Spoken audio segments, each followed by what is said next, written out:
केंद्र सरकारच्या कामगार विरोधी धोरणांच्या निषेधार्थ आज संपूर्ण देशभरात भारत बंदची हाक देण्यात आली होती। या भारत बंदच्या पार्श्वभूमीवर राज्यभरात विविध कामगार संघटनांच्या वतीने ठिकठिकाणी आंदोलने करण्यात आली। याचाच एक भाग म्हणून हमाल मापाडी कामगार संघटनेच्या वतीने सुरत नागपूर महामार्गावर जोरदार रास्ता रोको आंदोलन करण्यात आले। या आंदोलनामुळे महामार्गावरील वाहतूक काही काळासाठी पूर्णतः ठप्प झाली होती। रास्ता रोको आंदोलनात हमाल मापाडी कामगार मोठ्या संख्येने सहभागी झाले होते। कामगारांनी केंद्र सरकारच्या धोरणांविरोधात जोरदार घोषणाबाजी केली। कामगार वर्गाच्या प्रश्नांकडे शासन जाणीवपूर्वक दुर्लक्ष करत असल्याचा आरोप आंदोलनकर्त्यांनी केला। हमाल मापाडी कामगारांना तात्काळ पेन्शन योजना लागू करण्यात यावी अशी प्रमुख मागणी करण्यात आली। दर महिन्याच्या 10 तारखेच्या आत वेतन अदा करण्यात यावे अशी मागणी यावेळी करण्यात आली।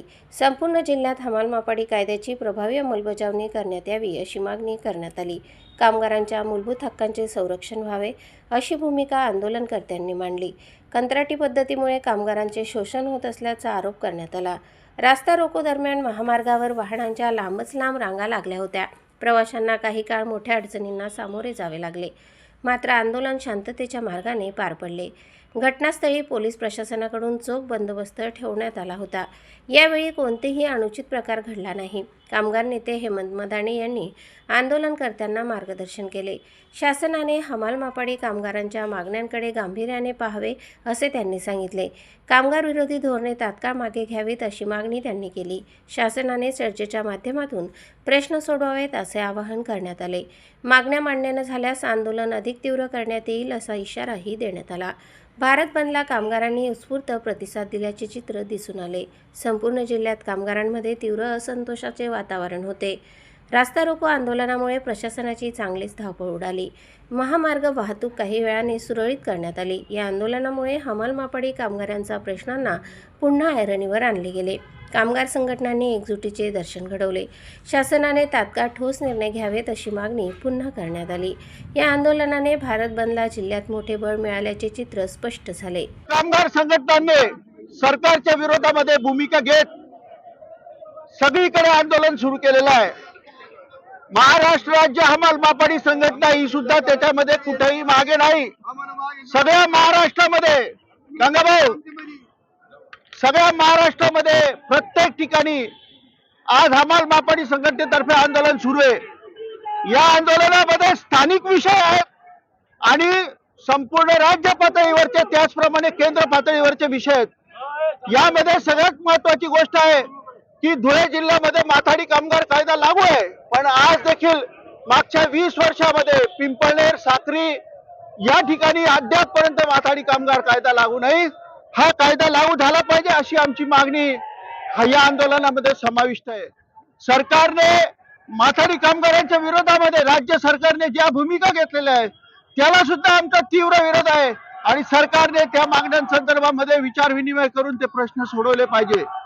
राज्य सरकारचे प्रश्न हे फार गंभीर आहेत आणि हमाल मापाडी हे शेवटी या संपूर्ण राज्याचे एक चक्रामधलं एक चाक आहे। त्यामुळे यांचे प्रश्न हे राज्य सरकारने ऐकून घेतले पाहिजे, त्याच्यावरती मार्ग काढला पाहिजे।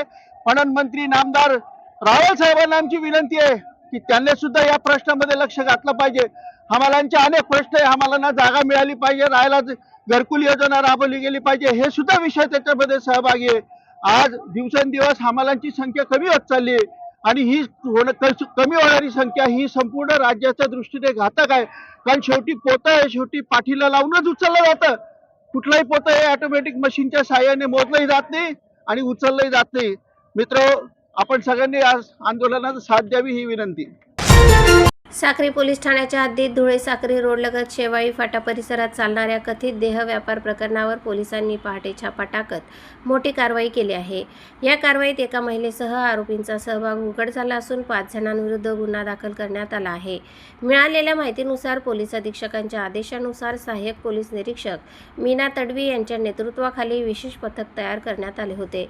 अनैतिक मानवी वाहतूक प्रतिबंध शाखा आणि स्थानिक गुन्हे शाखेच्या कर्मचाऱ्यांच्या मदतीने गुप्त माहितीची खात्री करून छाप्याची योजना आखण्यात आली।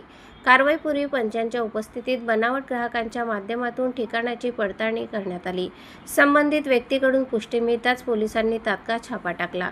ठिकाणी या ठिकाणी प्रवेश करताच संशयित इसम आढळून आला. त्याची चौकशी केली असता त्याने साथीदारांच्या सांगण्यावरून तेथे गैरकृत्य सुरू केल्याची माहिती दिल्याचे पोलिसांनी सांगितले. पोलिसांनी जागेची तपासणी केली असता संशयास्पद साहित्य आढळून आले.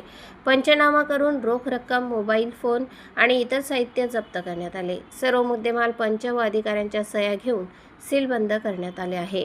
चौकशीत आरोपी आर्थिक फायद्यासाठी महिलेकडून गैरकृत्य करून घेत असल्याचा आरोप समोर आला आहे. या प्रकरणी रोहित काशीनाथ गोसावी याला ताब्यात घेण्यात आले असून कुणाल सरक, शुभम चव्हाण, सनी भदाणे आणि अतिश ठाकरे यांच्या विरोधात गुन्हा दाखल करण्यात आला आहे. ही कारवाई अनैतिक व्यापार प्रतिबंध अधिनियम 1956 व संबंधित कायद्यानुसार करण्यात आली असून पुढील तपास सुरू आहे. घटनेनंतर परिसरात खळबळ उडाली असून दरम्यान स्थानिक नागरिकांनी महत्त्वाचा मुद्दा उपस्थित केला आहे. त्यांच्या म्हणण्यानुसार मागील 3 महिन्यात साक्री पोलिसांनी याच ठिकाणी 3 वेळा कारवाई करून हा व्यवसाय बंद केला होता. तरीही पुन्हा अशी कारवाई करण्याची वेळ का आली असा प्रश्न नागरिक विचारत आहेत. जर पोलिसांकडून व्यवसाय बंद करण्यात आला होता तर तो पुन्हा सुरू कसा झाला? कोणाच्या दुर्लक्षामुळे किंवा संगनमतामुळे असे प्रकार पुन्हा घडतात का? या संदर्भात सखोल चौकशी व्हावी अशी मागणी स्थानिकांकडून होत आहे. नागरिकांचे म्हणणे आहे की वारंवार कारवाई होऊनही गैरप्रकार पुन्हा सुरू होत असतील तर संबंधित यंत्रणांची जबाबदारी निश्चित केली पाहिजे. प्रशासनाने या प्रकरणाची गांभीर्याने दखल घेऊन कायमस्वरूपी तोडगा काढावा अशी मागणी जोर धरत आहे. दरम्यान पोलिसांनी नागरिकांना आवाहन केले आहे की संशयास्पद हालचाली दिसल्यास त्वरित माहिती द्यावी, जेणेकरून अशा समाजविघातक प्रकारांवर प्रभावीपणे आळा घालता येईल. धुळे जिल्ह्यातील शिरपूर शहरात आज सकाळी एक भीषण अपघात घडला आहे. शिरपूर वाघाडी रस्त्यावर सकाळी सुमारे 11 वाजताच्या सुमारास प्रवासी वाहतूक करणाऱ्या आपे रिक्षाला समोरून येणाऱ्या बोरवेल ट्रॅक्टरने जोरदार धडक दिली. या अपघातात आपे रिक्षामधील 4 ते 5 प्रवासी गंभीर जखमी झाले आहेत. अपघाताची तीव्रता इतकी होती की आपे रिक्षाचे मोठ्या प्रमाणात नुकसान झाले आहे. धडकेनंतर आपे रिक्षा रस्त्याच्या कडेला फेकली गेल्याचे चित्र दिसून आले. अपघात घडताच परिसरात एकच खळबळ उडाली. घटनेची माहिती मिळताच स्थानिक नागरिकांनी तात्काळ घटनास्थळी धाव घेतली. नागरिकांनी जखमी प्रवाशांना बाहेर काढून मदतकार्य सुरू केले.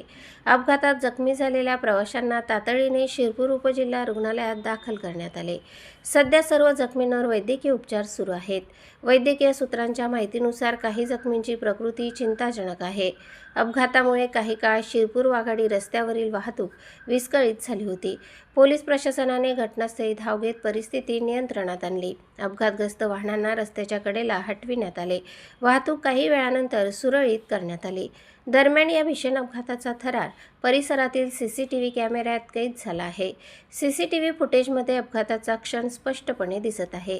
हे फुटेज सध्या सोशल मीडियावर मोठ्या प्रमाणात व्हायरल होत आहे. CCTV फुटेजमुळे अपघाताच्या कारणांचा तपास करण्यास मदत होणार असून प्राथमिक तपासात ट्रॅक्टरचा वेग जास्त असल्याची शक्यता व्यक्त करण्यात येत आहे. मात्र अपघाताचे नेमके कारण तपासाअंती स्पष्ट होणार आहे. या घटनेमुळे शिरपूर शहरात भीतीचे वातावरण पसरले आहे. स्थानिक नागरिकांनी या रस्त्यावर वारंवार अपघात होत असल्याचा आरोप केला आहे. या मार्गावर वेगमर्यादा पाळली जात नसल्याची तक्रार नागरिकांनी केली आहे. रस्त्यावर अपघात टाळण्यासाठी उपाययोजना करण्याची मागणी नागरिकांनी केली आहे. पोलीस प्रशासनाकडून अपघाताबाबत पुढील तपास सुरू असून जखमींची ओळख पटविण्याचे काम सुरू आहे. अपघातग्रस्त वाहनांची पाहणी करण्यात येत आहे. या भीषण अपघाताने पुन्हा एकदा रस्ते सुरक्षिततेचा प्रश्न ऐरणीवर आला आहे. वाहन चालकांनी वेगावर नियंत्रण ठेवावे असे आवाहन पोलिसांनी केले आहे. या घटनेचा CCTV व्हिडिओ चर्चेचा विषय ठरत असून शहरातील वाहतूक व्यवस्थेवर प्रश्नचिन्ह उपस्थित झाले आहे. स्वराज वॉशिंग सेंटर धुळे शहरात प्रथमच TDS, pH मेंटेन, RO पाण्याने व 6 mm विस्कोसिटी शॅम्पूने एकदा आपली स्वप्नातली कार वॉशिंग करून बघा. स्वराज वॉशिंग सेंटर सदैव आपल्या सेवेत 14 तास उपलब्ध. 6 फुटापर्यंत गाडी लिफ्टिंगची व्यवस्था, फोम वॉशिंग, प्रशिक्षित staff, waiting room, wifi free, pickup and drop service उपलब्ध. आपल्या कारचे संपूर्ण इंटेरियर वॉशिंग केले जाईल. एकदा अवश्य भेट द्या. पत्ता गोंदूर विमानतळ रोड, मनोरंजन हॉटेलजवळ, छत्रपती नगर शेजारी, वाडी भोकर. संपर्क 86 25 97 09 48.